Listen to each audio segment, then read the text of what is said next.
के 10 लक्षण करो। अच्छा रहा पीएम जी का सेवा है, बहुत बढ़िया।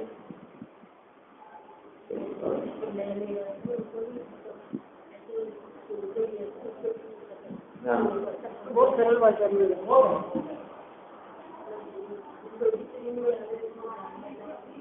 क्या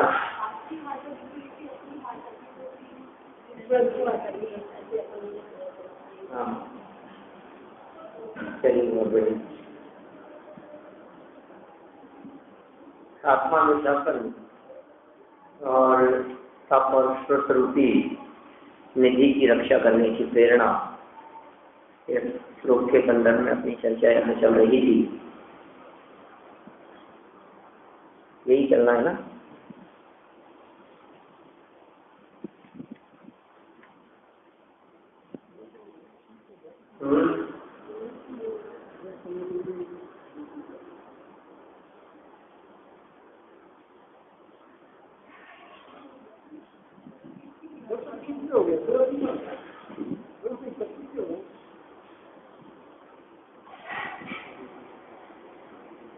आशा रूपी शत्रु मेरा कुछ नहीं बिगाड़ सकता।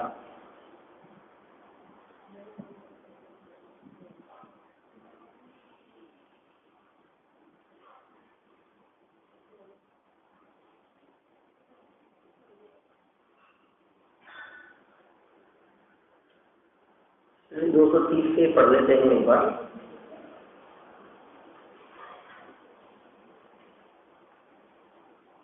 यह है आशा रूपी शत्रु मुझ जैसे ज्ञानवंत का कुछ नहीं बिगाड़ सकता।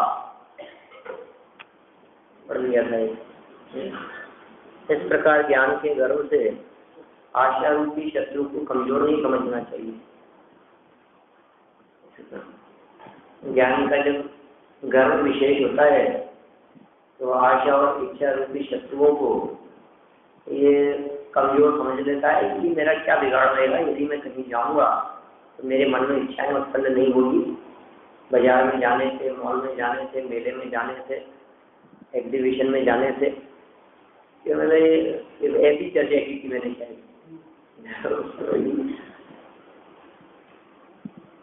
तो वाक्य देखते वैसे ही भाव आते हैं ना।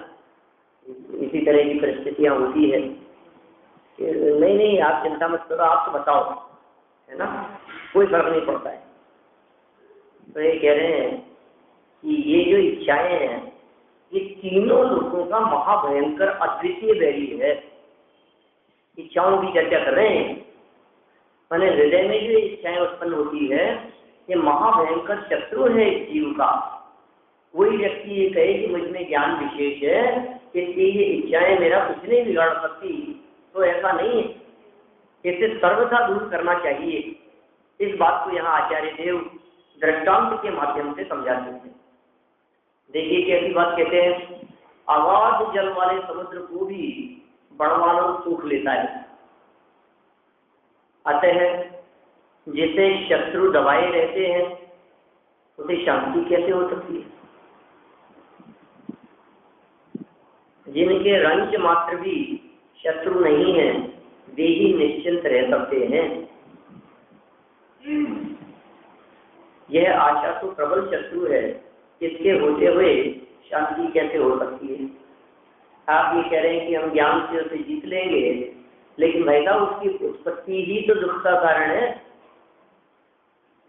इच्छाएं उत्पन्न हुई और फिर उन्हें ज्ञान के माध्यम से जीत लिया गया। यहाँ उसकी बात नहीं कर रहे।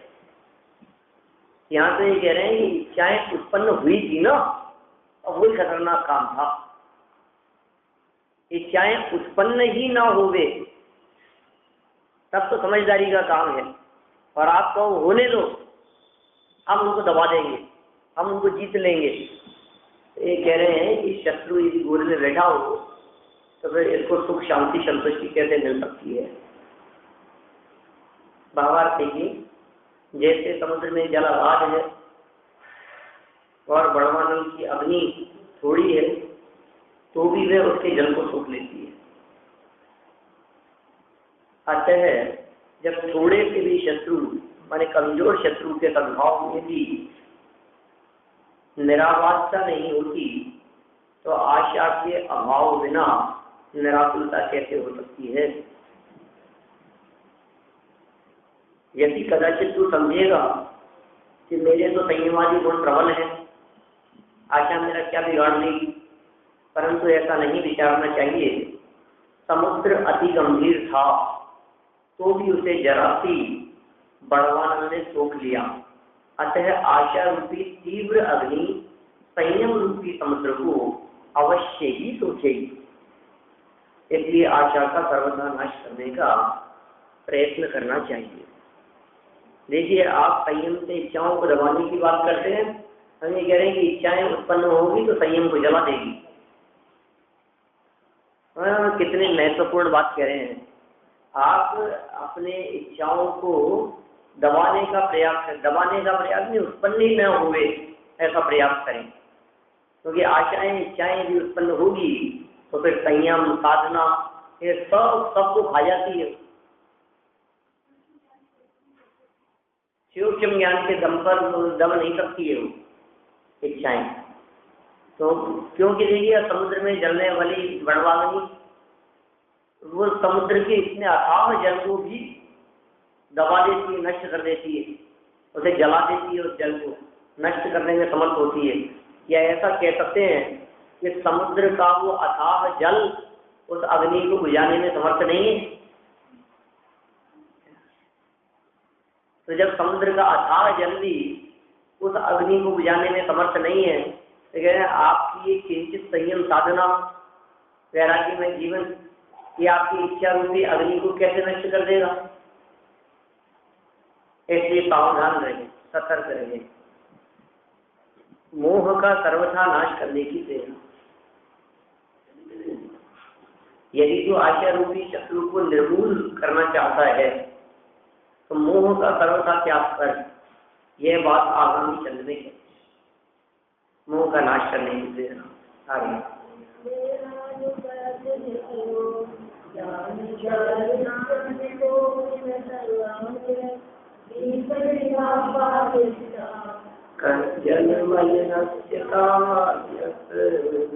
आगे और चारित्रवान राजी हो नशो मलिन कार्य उत्पन्न करे दीपक वत काजल के रसो। क्या कह रहे हैं? ज्ञान और चारित्रवान रागी हो, तो प्रश्नता से सही नहीं। ज्ञानवान भी है, चारित्रवान भी है और रागी है, तो न प्रशंसा युक्त मलिन कार्य उत्पन्न करे दीपक वत काजल तेल से। काजल उत्पन्न कर देता है दीपक, कैसे? तेल से संयुक्त होता हुआ दीपक के समान। तो अच्छा कार्य नहीं है उसका, मलिन कार्य है।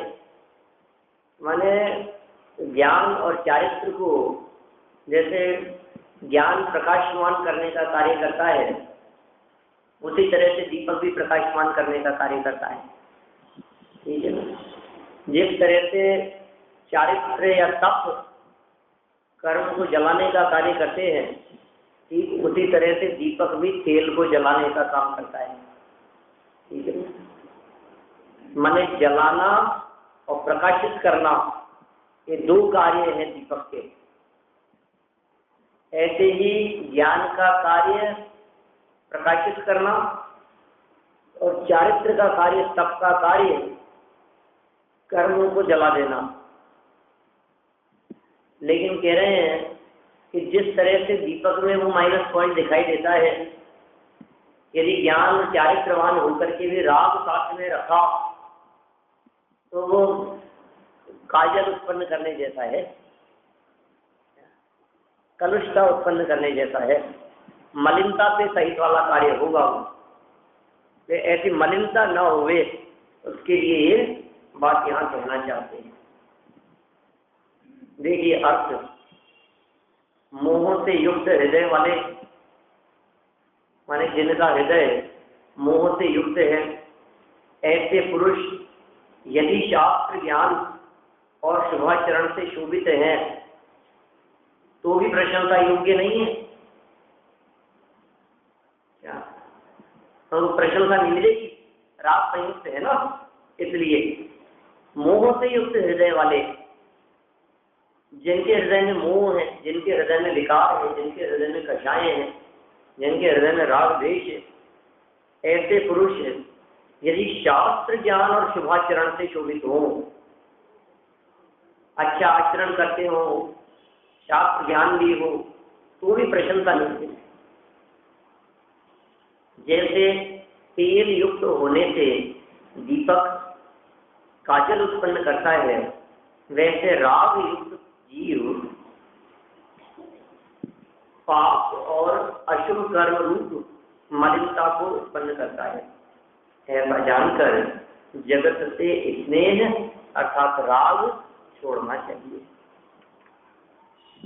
माने मलिनता उत्पन्न जिससे हो रही हो वो चीज छोड़ने योग्य है।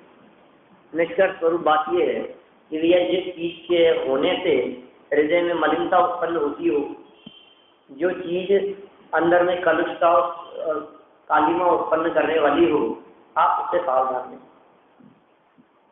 कोई व्यक्ति ऐसा नहीं सोचता कि मेरे पास तो ऐसी चीज है कि इससे सब धुल जाती है, ऐसा पाउडर है मेरे पास में, वॉशिंग पाउडर, कितनी भी कलुषता हो, कितनी भी कालिमा लग जाए, सब धुल जाती है, इसलिए मैं तो काजल और गंदगी और कुछ लगे तो लगने दो। ऐसा कोई समझदार विचार करता है? एक है सर्फ एक्सल है ना, ऐसा कुछ आता है? सर्फ एक्सल है ना, बीच में गिर गया, सर्फ है तो दाग अच्छे हैं, ऐसा है क्या? ऐसा कुछ है? सर्फ है तो दाग अच्छे हैं, भाई बात है। हाँ, मैंने अपने को क्या, वो ठीक नहीं है, वो समझदार आदमी तो ये काम नहीं करता।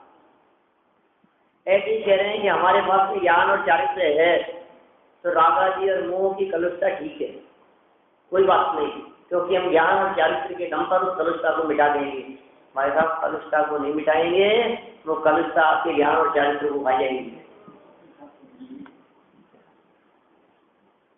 ज्ञान और चारित्र्य से विचलित कर देंगे आपको वो कलुषता। ये क्या कह रहे हैं?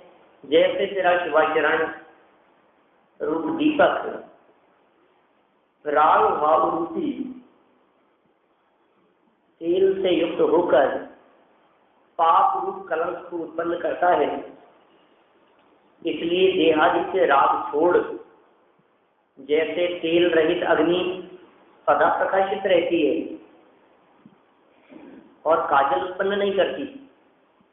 ये बस जैसे तेल रहित अग्नि, क्योंकि वो जो अग्नि में जो कलुषता उत्पन्न होती हुई दिखाई दे रही है वो तेल से है, तेल की चिकनाई से है क्या? वो जो काजल जो बनता हुआ दिखाई देता है वो काजल उसकी अग्नि से नहीं बना है, और उसके साथ में जो तेल जल करके उड़ रहा था उससे काजल का जन्म हुआ है। तो ये कह रहे हैं जैसे तेल रहित अग्नि सदा प्रकाशित रहती है और काजल उत्पन्न नहीं करती। अगर तो गैस से थोड़ी ना काजल उत्पन्न होता है, तेल के दीपक से ही काजल उत्पन्न होता है। आप सोचो कि गैस जल रही है, कोई अग्नि जल रही है, आप सिगड़ी जलाओ और सिगड़ी से उसकी अग्नि से कंडे, कोयले, लकड़ी, दूसरे ईंधन के साधन, उनसे काजल उत्पन्न नहीं होता। किससे उत्पन्न होगा? कि तेल संयुक्त है तो ही काजल उत्पन्न होता है। तो जिस अग्नि में तेल नहीं है तो काजल उत्पन्न नहीं करती। वैसे तो वितराग भाव रूप रहे जिससे कर्म कलंक उत्पन्न नहीं होता। कर्म रूपी कलंक यदि तू उत्पन्न नहीं करना चाहता हो तो तू वितराग भाव रूप रहे, ऐसी प्रेरणा दे रहे। अब वितराग भाव रूप रहने की प्रेरणा तो दे रहे, लेकिन कहता है मैं क्यों रहूं वितराग भाव रूप? मुझे क्या मिलेगा? देख, इस स्वरूप नहीं रहेगा तो दुखी रहेगा। इसका सीधा सीधा सा अर्थ ये निकला कि जो वितराग भाव रूप रहते हैं वे सुखी रहते हैं। और दूसरे शब्दों में कहें तो यहाँ आचार्य देव अब सुखी रहने की बात बताना चाहते हैं, सुखी रहने की प्रेरणा देना चाहते हैं। देखिए, जगत के स्नेह से बंधा हुआ तेरा चित्त इष्ट अनिष्ट पदार्थों में राग देश करके क्लेश भोगता है।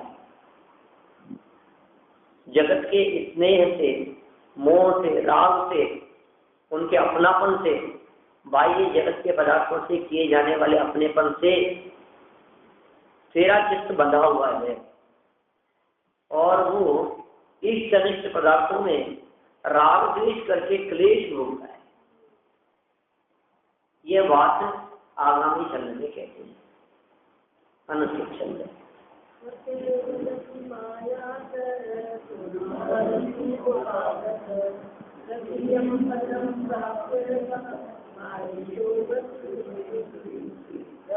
करे फिर देश करे फिर पुनः राग अनुदेश करे, राग द्वेष से रहित जीते पद दीन दुख जोड़ करे।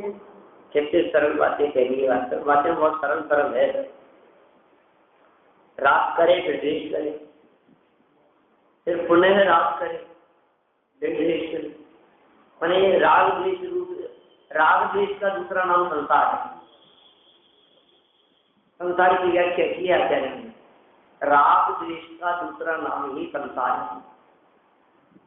और हम क्या करते हैं कि राग द्वेष, या तो राग होगा या द्वेष होगा। राग और द्वेष में 25 कक्षाएं गर्भित हैं, पता है आपको। 13 कक्षाएं तो 25 में से राग रूप है और 12 कक्षाएं द्वेष रूप है। 25 है ना कक्षाएं, पता है। अनंतानुबंधी क्रोध मान माया लोग, अप्रत्याख्यान क्रोध, अप्रत्याख्यान मान, अप्रत्याख्यान माया, अप्रत्याख्यान लोग, प्रत्याख्यान क्रोध, प्रत्याख्यान मान, प्रत्याख्यान माया, प्रत्याख्यान लोग, संज्वलन क्रोध, संज्वलन मान, संज्वलन माया, संज्वलन लोग। 16 हुई, 16 तो ये। और हाथ से रखी रखी शोक भय जुगुप्सा त्रिवेद पुरुष नपुंसक 9 ये 25 हो गई। ठीक है, नाम तो याद हो गए होंगे ना। 16 तो वही गए, 16 तो याद हुई गए। अनंतानुबंधी, अप्रत्याख्यान, प्रत्याख्यान, संज्वलन 16 हो गए। और फिर हाथ से रखी रखी शोक भय जुगुप्सा त्रिवेद पुरुष वेद नपुंसक वेद। तो उसमें आती है ना, कौन सी आलोचना पाठ में है, भय ग्लानि वेद संयोग। अनंतानुबंधी जानो, प्रत्याख्यान अप्रत्याख्यानो, संज्वलन चौकड़ी सुनिए, सब भेद जो सो रस दुनिये, परिहास अरस रति शोक, भय ग्लानि वेद संयोग।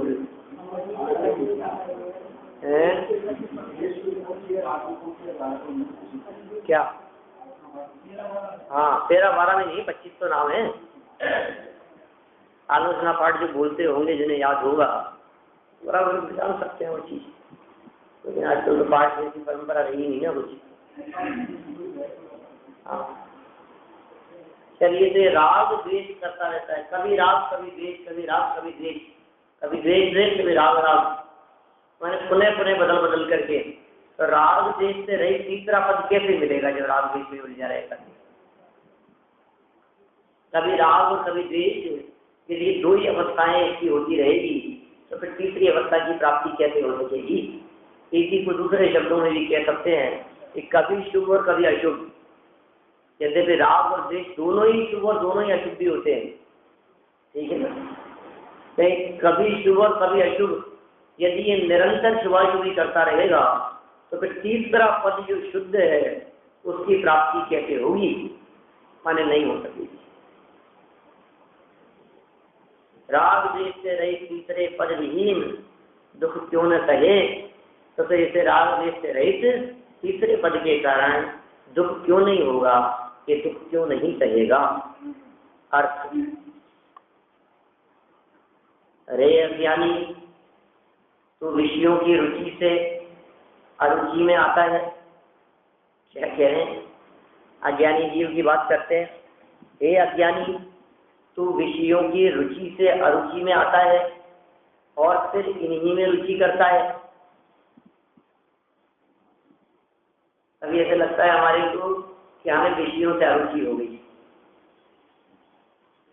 हम अरुचि में आए और फिर उन्हीं में रुचि होती है। लेकिन हम कहते हैं ऐसा कि नहीं नहीं, हम ऐसा नहीं चाहते, नहीं हमें ऐसा अच्छा नहीं लगता, नहीं ये हम इसमें नहीं फंसे रहना चाहते।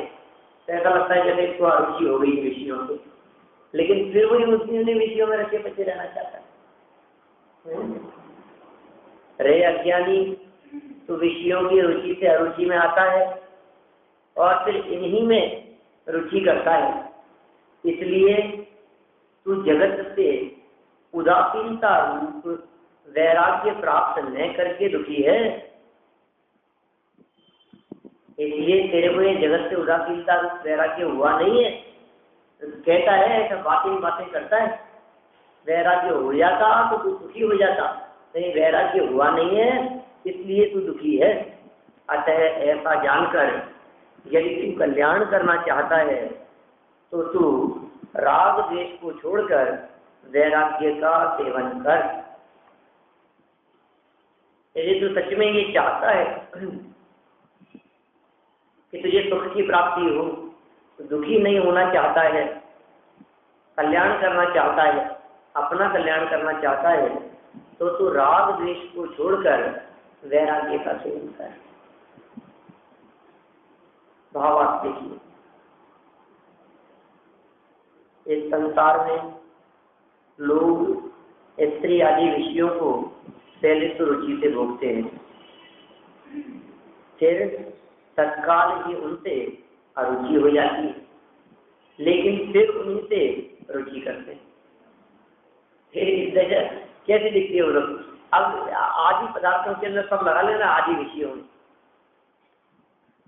आपको पहले से ऐसा लगता है कि इस चीज को खा लो, और फिर आपने खाया, जब पेट भर गया, अब बस अब नहीं, अब क्या लगने लगता है? अब उत्साह, जैसे मान लो इससे विरक्ति हुई, अब इतना खा लिया हमने, अब कभी नहीं खाएंगे। रोजाना लौकी खाते खाते इतना उब गए हम कि अब तो विरक्ति हो गई इससे हमारे को। ऐसा लगता है हमारे उस चीज से। सब विषयों के अंदर जिन विषयों के प्रति अधिक आशा, पहले तो राग करता है उन विषयों से, उनको चाहता है, फिर चाह करके जब उनको भूखता है तो उनसे विरक्त हो जाता है, तो जब उनसे विरक्त हो जाता है फिर उसके थोड़े समय बाद में फिर उसी में अनुराग करने लगता है। ये जगत के जीवों की ऐसी दशा दिखाई देती है। इसलिए कह रहे हैं कि संसार में लोग स्त्री आदि विषयों को पहले तो अरुचि से भोगते हैं, रुचि से भोगते हैं। पहले भोगते समय इसको रुचि रहती है बहुत, और फिर तत्काल ही भोगते भोगते ही, भोगने के तुरंत बाद उनसे अरुचि हो जाती है। हाँ, खा लिया तो तीसरा नहीं चलता, लेकिन फिर उन्हीं से रुचि करते, जिनसे अरुचि हो गई फिर उन्हीं से रुचि करते। ऐसा करते हुए वे वांछा रूपी व्याधि से, व्याधि मतलब आदि, व्याधि आदि माने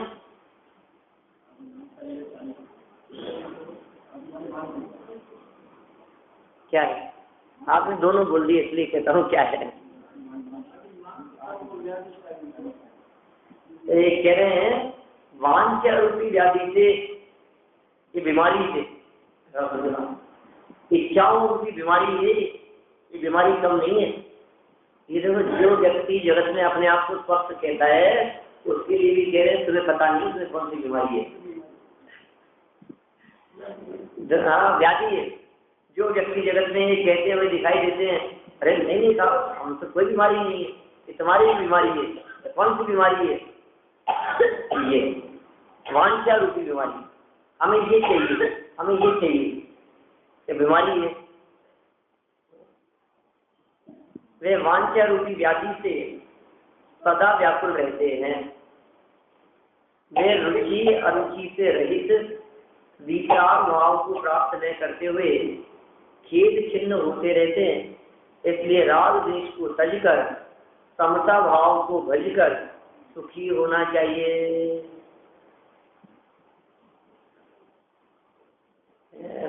वह ना भजन ऐसा, राग की आग में द्वेष की कीच में फंस गया बीच में क्यों समझता नहीं, है ना भजन।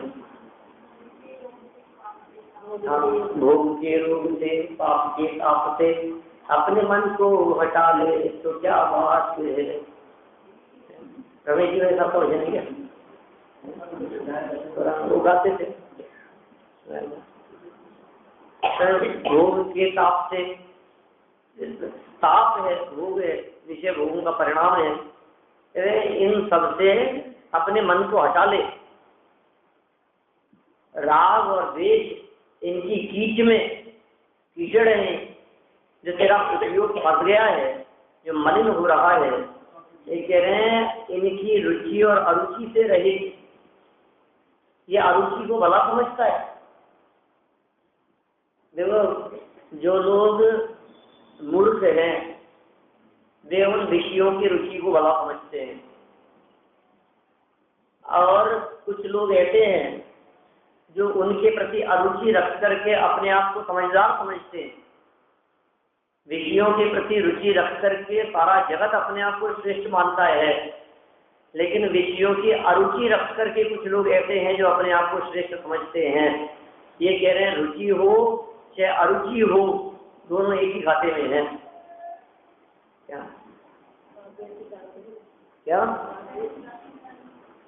सहज उदासीनता नहीं, यहाँ तो उदासीनता की रुचि और अरुचि से रहित।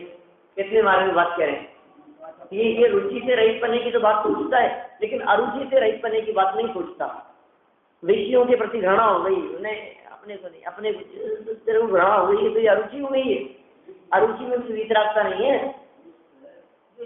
ना काहू से मित्र का और ना काहू से द्वेष। तो मित्रता का त्याग करके शत्रुता कर ली, शत्रुता का त्याग करके मित्रता कर ली। दुश्मनी छोड़ो, दुश्मनी छोड़ो, दुश्मनी छोड़ कर राग बढ़ा दिया। द्वेष छोड़ करके राग किया तो ये है तो भाई दोनों। आप सोच रहे अच्छा काम हो गया क्या? द्वेष छोड़ करके राग किया तो कोई भला काम नहीं हो गया। आपने ऐसा समझ लीजिए कि वो साफ सुथरे बदमाश का सहारा ले लिया। शरीर दिखता है बदमाश, गाड़ी में बैठा करके ले जाए, ऐसे दशा है। रास्ते में चलते चलते हो जाता है, ऐसी परिस्थितियां भी बन जाती है, ऐसे बदमाश होते। तो वो उसी का जो भाई था ना, कौन सा, एक तो जो गंदा दिख रहा था, बदमाश दिख रहा था, उससे छोड़ा, और उसका जो दूसरा बदमाश साफ अच्छा दिखने वाला भाई था, शरीफ बदमाश, वो ज्यादा खतरनाक है। क्योंकि बदमाश से तो फिर हर कोई बचेगा, बचने की प्रेरणा भी मिलेगी, लेकिन जो समझदार बदमाश दिखते हैं उनसे कैसे बचेगा, उनसे कौन बचाएगा?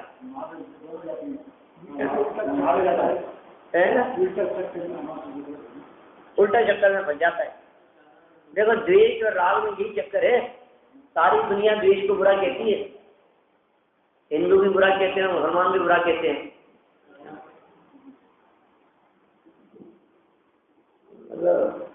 आपस में प्रेम हो, ठीक है ना, दुश्मनी नहीं हो, शत्रुता भुला देवे, राग द्वेष लड़ाई झगड़ा न होवे, तो लड़ाई झगड़ा न होवे, दुश्मनी न होवे, शत्रुता न होवे, तो द्वेष तो बुरा है। और फिर क्या कहते हैं? आपस में प्रेम रखना। मजहब नहीं सिखाता आपस में बैर रखना, आपस में बैर रखना नहीं सिखाता है। ये तो क्या, कौन मजहब नहीं सिखाता? कौन सा?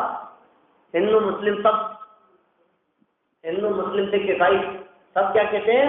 मजहब नहीं सिखाता आपस में बैर रखना, लेकिन ये जैन धर्म नहीं सिखाता राग भी रखना, प्रेम भी रखना। क्योंकि जहाँ शत्रुता मिट जाती है वहाँ मित्रता हो जाती है। हमें ये कह रहे हैं शत्रुता भी मिटे और मित्रता भी ना होवे, मित्रता भी मिटे और शत्रुता भी ना होवे। क्या बात है, क्या कहते हैं आचार्य, ऐसी चर्चाएं करते हैं।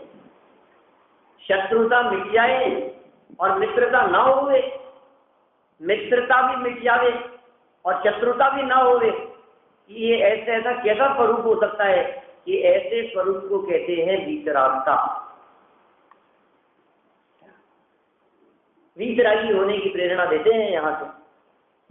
यहाँ कहते हैं भैया न राग न द्वेष, न रुचि न अरुचि, रुचि भी नहीं अरुचि भी नहीं, चाहिए ऐसा परिणाम भी नहीं, नहीं मेरे को ये चीज मिल जाए, मुझे ये चीज मिल जाए, ऐसा परिणाम भी नहीं, और नहीं मैं इसको नहीं चाहता ऐसा परिणाम भी नहीं।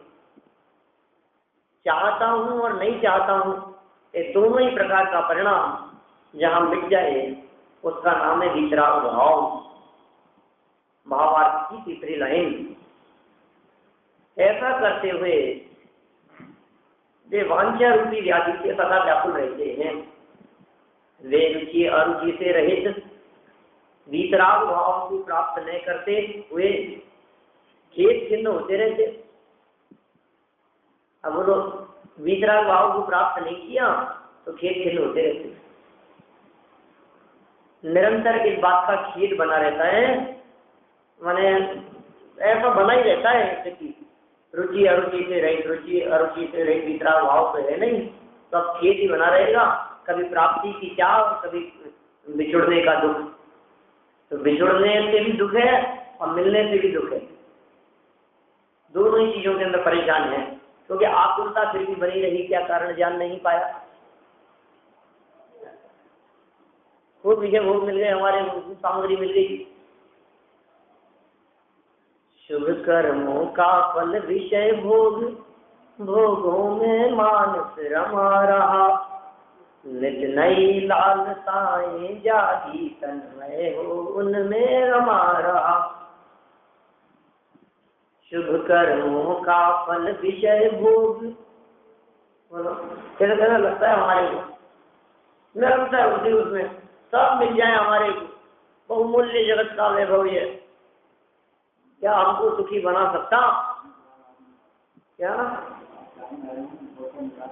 हाँ सर, जो भी बातें हैं ये तो कह रहे हैं निरंतर कि आप किसमें लगे हो, आप किसमें रचे पचे हो, आपको क्या लगता है अब सुखी हो जाऊंगा मैं, बस ये मिल जाए तो मैं सुखी हो जाऊँ, ये मिल जाए तो मैं सुखी हो जाऊँ, प्राप्ति हो जाए इसकी तो मैं सुखी हो जाऊँ। लेकिन भैया बाह्य विषयों की प्राप्ति के साथ साथ में उनका वियोग भी जुड़ा ही रहता है, क्योंकि जो प्राप्त होता है वो बिछुड़ता भी है, ऐसा ही नियम है। जगत के पदार्थों का प्राप्त होना और उनका बिछुड़ जाना इस सहज स्वभाव में है। जो प्राप्त होगा वो बिछड़ेगा, बिछड़ने के लिए ही प्राप्ति होती है, ऐसा समझ लो। जगत में जिस किसी पदार्थ की प्राप्ति होती है वो बिछड़ने के लिए होती है, इसलिए जो बिछड़े नहीं ऐसी चीज की प्राप्ति की कामना करो। कि ऐसा क्या हो सकता है कि निज द्रव्य की शुद्धता ही ऐसी है जो प्राप्त होकर के बिछड़ती नहीं है, आदि अनंत काल तक रहती है। ऐसी चीज को प्राप्त करने की भावना भाव जिसका वियोग न हुए, अरे जिसका वियोग हुए, जो चोरी चले जाए वो चोरी का माल, ऐसा कहते हैं। जिस माल को चुराया जा सके वो चोरी का माल है, जो चोरी करके लाया हो वो चोरी का नहीं, जो चुराया जा सके वो चोरी का। क्या क्या माल, सब कुछ देख लो आप जितने संयोग हैं। और दूसरी बात ये भी तो है कि जो तेरे नहीं थे तू उनको अपना मानता है, ये परिणाम भी तो चोरी है। अपने अंदर में जो ज्ञानादि विभूतियां और वैभव है वही तेरी असली संपदा है, वही प्राप्त करने योग्य है। इसलिए राग द्वेष को तजकर समता भाव को भजकर, क्या शब्द देते हैं गजब। छोटेमल जी के शब्द है क्या?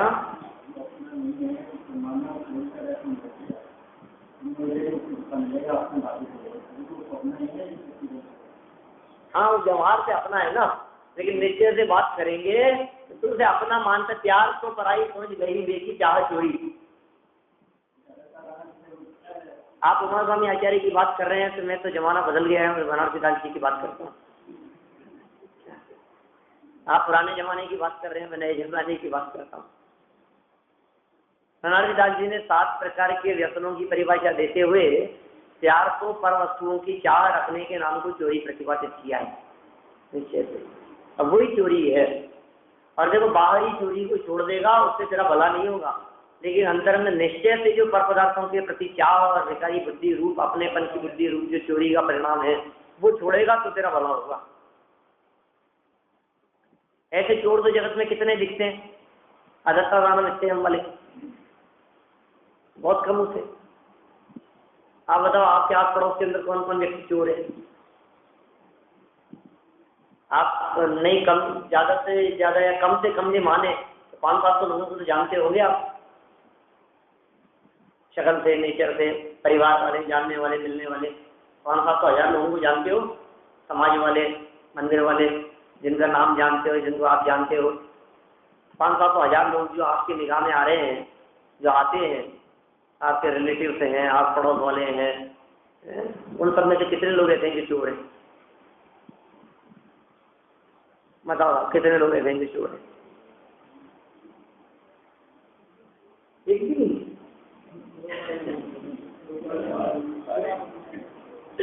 है, कोई चोर नहीं है। देखो आदत का दाना सिस्टम वाली चोरी तो नहीं करते। देखो आप जैसी जैसी चोरी की व्याख्या की ऐसी चोरी तो नहीं करते किसी के पर्स में से पैसे निकालने। ऐसे ऐसे चोर तो नहीं दिखते। तो एक आध कभी कोई बेईमान दिख जाए चोरी करने वाला तो बात अलग है, ये हजारों में एक आध दिखता है ना, तो सब अच्छे है ना।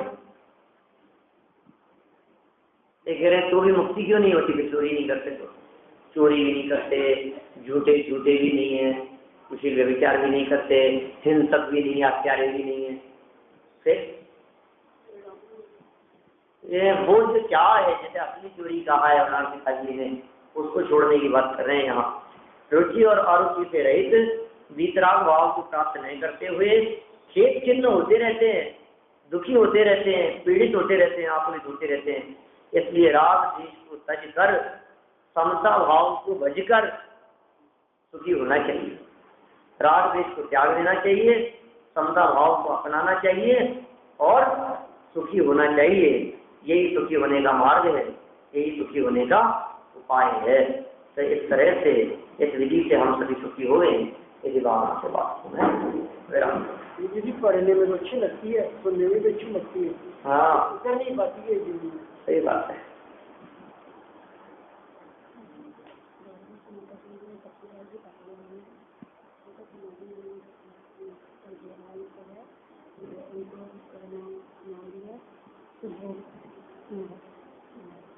हाँ बोल दीजिए। माता जी के सानिध्य में समाधि हुई है क्या? आज ही हुई है क्या? अच्छा 5-10 मिनट लगेगी। गौरवती माता जी के सानिध्य में है, लेकिन वो अंतिम समय में माता जी ने परिणामों की स्थिरता के लिए धर्मोपदेश पूर्वक समाधि मरण कराया। दफ्फूलाल जी पापड़ीवाल, दफ्फूलाल जी पापड़ीवाल, हाँ उनका देहांत हो गया है। कब ली थी उन्होंने? 3 दिन से चल रहा था। बहुत अच्छी बात है। शाम परिणाम पूर्वक देह छूटे। और वास्तव में ये जनवाड़ी की अपने कोई कला सिखाती है, जीने की कला तो सिखाती है। मैं बोलता हूँ ये मरने की कला भी सिखाती है। तो जो कला जिनका मरण हो वास्तव में निश्चित रूप से पूर्ण गति हुई होगी उनको, और ये भावना भाते हैं सब उनकी सदगति हुई हो। 3-4 दिन हो गए, कोई बात नहीं, जरूरी है, ठीक है। तो पहले जिस वैराग्य में परिणाम रखते हुए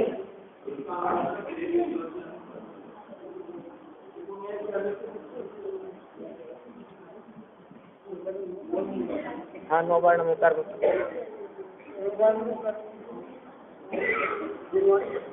जिनवाणी स्तुति के 9 वर्ण में नाश देखो ज्ञान के प्रकाश देखो आपा परभाष देखो काली शुद्ध खाली है ज्ञान देखो बंदमान में कबर विचार देखो परम समाई है अनुभव बताए देखो जीते जताए देखो जताए देखो भव्य उन्नवानी है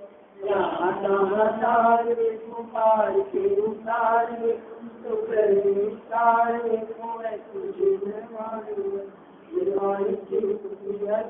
परमान लाल की करे जिनवाणी भारती थोड़ी कुछ में तेरा शरणा गए सो पावे जवानी के ज्ञान से सूझे लोका लोग तो वाणी मत सुना दे